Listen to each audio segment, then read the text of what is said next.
আচ্ছা দেখ, আমি তোদের বলেছিলাম কি যে লিব্রে অফিস 7.0 যেটা আমার মেশিনে ইনস্টল করা আছে দেখ। তো এটাতে ক্লিক করলে কি হবে, সফটওয়্যারটা ওপেন হবে।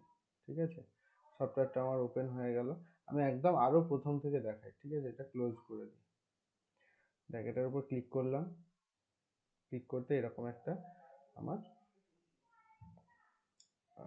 তোর পেজ আসলো। এখান থেকে আমি কিভাবে একটা নিউ ডকুমেন্ট ক্রিয়েট করব, ফাইলে ক্লিক করব। ফাইলে ক্লিক করার পর নিউতে ক্লিক করার পর দেখ টেক্সট ডকুমেন্ট। এখন আমি যেহেতু টেক্সট ডকুমেন্ট নিয়ে কাজ করব, টেক্সট ডকুমেন্টে ক্লিক করব। টেক্সট ডকুমেন্টে ক্লিক করতে কি হলো, আমার একটা নিউ টেক্সট ডকুমেন্ট ওপেন হয়ে গেল। এইখানে তোর হচ্ছে, এইখানের মধ্যে দেখ, এইটা হচ্ছে তোর, এইখানে একটা লেখা দেখতে পাচ্ছিস, untitled one Libre office writer. এই আনটাইটেল ওয়ান মানে এখন আমি এই যে ডকুমেন্টটা ক্রিয়েট করেছি এটার আমি কোনো নাম দিইনি, ঠিক আছে? তো সেই কারণে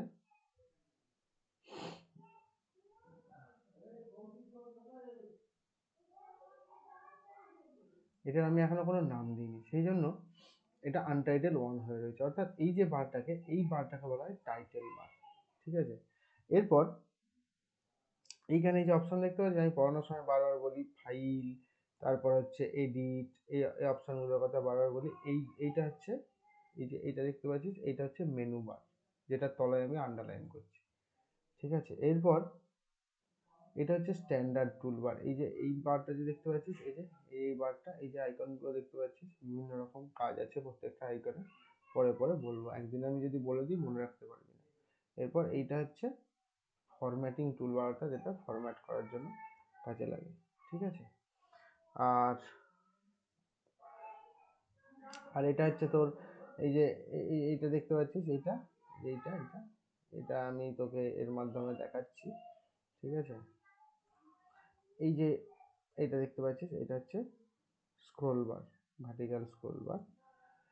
আর এটা হচ্ছে তোর জুম করার জন্য ইউজ হয়, জুম হচ্ছে টেক্সট ডকুমেন্টটা। এইখানে দেখতে পাচ্ছি দেখ, পেজ 1 of 1, অর্থাৎ এখানে যটা পেজ থাকবে টোটাল সেটা দেখাবে এইটা। ঠিক আছে, এইখানে এইটা যটা পেজ থাকবে তত দেখাবে, আর তার মধ্যে তুই কোন পেজে আছিস সেটা দেখাবে। তো এবার দেখ, আমাকে কিছু একটা লিখতে হবে। আমি লিখছি না, আমি তোদের যে বই থেকে পড়াচ্ছিলাম সেখান থেকেই আমি তোদের একটা কপি পেস্ট করে দিচ্ছি। এইটাই সাপোজ করে দিচ্ছি। এখান থেকে হচ্ছে এইটা দিয়ে এইটাকে সিলেক্ট করলাম। এটাকে আমি কি করব, কপি করব। কপি করে আমি যে এটা আছে এখানে পেস্ট করে দেবো। দেখ, পেস্ট করলাম। আমি এখানে কিবোর্ড শর্টকাট ইউজ করিনি, জাস্ট মাউসের মাধ্যমে করে দিয়েছি। এটাকে আমি এবার একটু বড় করে নিই, তাহলে তোদের দেখতে সুবিধা হবে। এইটা দিয়ে দেখ বড় করেছি, 12 পিটি আছে, আমি এখান থেকে সেটাকে 20 পিটি করে দিলাম। ঠিক আছে, আমি স্পেসগুলো একটু কমিয়ে দিচ্ছি, গ্যাপগুলো গ্যাপগুলো একটু কমিয়ে দিচ্ছি দেখ। ঠিক আছে, হয়ে গেল। করে দেওয়ার পর এবার আমি তোদের আজকে প্রথমে কি করেছি, ফাইন্ড অ্যান্ড রিপ্লেস। ঠিক আছে, ফাইন্ড অ্যান্ড রিপ্লেসে সাপোজ আমি আছে কি, এখানে আইটি জব ফেয়ার আছে, আমি আইটি জব ফেয়ারটাকে আমি আইটি জবের জায়গায় অন্য কিছু একটা করে লিখে দেবো। ঠিক আছে, তো আমি কি করব, এখান থেকে কি বলছি, এই যে এডিট মেনু দেখ, এডিট মেনুতে ক্লিক করব। এডিট মেনুতে ক্লিক করলে এখানে আমি কি পাবো, ফাইন্ড অ্যান্ড রিপ্লেস। ঠিক আছে, শর্টকাট কি লেখা আছে, কন্ট্রোল H। আমি যদি কন্ট্রোল H টিপি, অর্থাৎ আমার তাও হবে।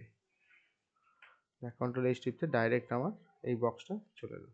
এখানে আমি সাপোজ ভাবছি যে আইটি জব ফেয়ারটাকে আমি অন্য কিছু দিয়ে রিপ্লেস করে দেবো। ঠিক আছে, আমি সাপোজ আইটি জবের জায়গায় এখানে আইটি জব কপি করলাম, এখানে পেস্ট করে দিলাম আইটি জবটা দিয়ে। এখানে আমি এবার দিয়ে দেবো যে ম্যাচ কেস আর হোল ওয়ার্ড, দুটো অপশন দেওয়া আছে, যে আমি কেসটাও হচ্ছে ইয়ে করব না, অনলি ওয়ার্ডটা করব। ঠিক আছে, তো সেখানে আমি চাইছি কি, আর কেস বলতে কি আপার কেস লোয়ার কেস, অর্থাৎ যদি আমি কেসটাও করি তাহলে আমার এখানে যদি আপার কেসটা থাকে, আপার কেসটা অনলি আপার কেসটাই নেবে। মানে আমি লোয়ার কেসে যদি দিই তাহলে আর ও খুঁজে পাবে না। আমি হোল ওয়ার্ড করছি। আইটি জবটাকে, এটা হচ্ছে ফাইন্ড বক্স। এবারে যে হচ্ছে রিপ্লেস বক্স, রিপ্লেস বক্স আমি আইটি জবের জায়গায় এখানে করে দিলাম টিচিং জব। ঠিক আছে, আমি যাই হোক একটা করলাম জাস্ট দেখানোর জন্য। এবার এখানে অপশান আছে দেখ, ফাইন্ড প্রিভিয়াস, ফাইন্ড নেক্সট, অর্থাৎ ফাইন্ড নেক্সট করতে করতে গেলে একটা করে পাবে। ফাইন্ড অল, ফাইন্ড নেক্সট হয়ে গেল। এখানে আমার যেহেতু দুটোই আছে আর পাবে না, যদি থাকতো তাহলে নেক্সট আবার দেখাতো, প্রিভিয়াস করলে প্রিভিয়াসটা দেখাবে। এবার হচ্ছে রিপ্লেস, রিপ্লেস অল দেখ, আমার একটা রিপ্লেস হলো, আবার একটা রিপ্লেস হলো। ঠিক আছে, এটা যদি আমি রিপ্লেস অল করতাম তাহলে আমার সবগুলো একসাথে রিপ্লেস হয়ে যেত। ঠিক আছে, ক্লোজ করে দিচ্ছি।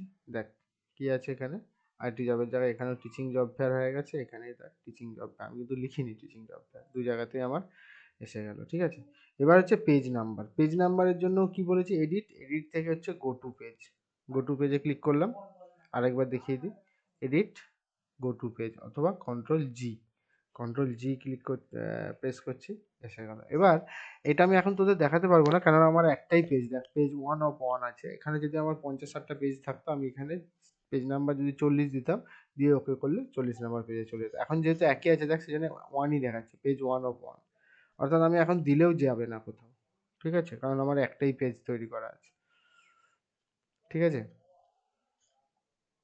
আচ্ছা, আর যেটা পড়িয়েছি আজকে সেটা হচ্ছে তোর নন প্রিন্টিং ক্যারেক্টার। নন প্রিন্টিং ক্যারেক্টার ওপেন করার জন্য দেখ, এই যে এখানে এটা দেখতে পাচ্ছিস কি লেখা আছে, টগল ফরম্যাটিং মার্ক অথবা কন্ট্রোল F10, আমি এটা ক্লিক করে দিলাম। দেখ ক্লিক করতেই আমার অলরেডি যেখানে যেখানে স্পেস আছে দেখ, সেগুলো ডট এসে গেছে। আমি তাও তোদের একটু ক্লিক করে দেখাই।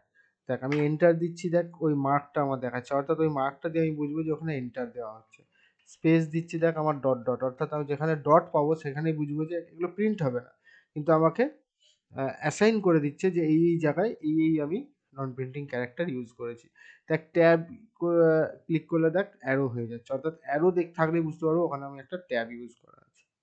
ঠিক আছে, ঠিক আছে, আজকে এই পর্যন্ত।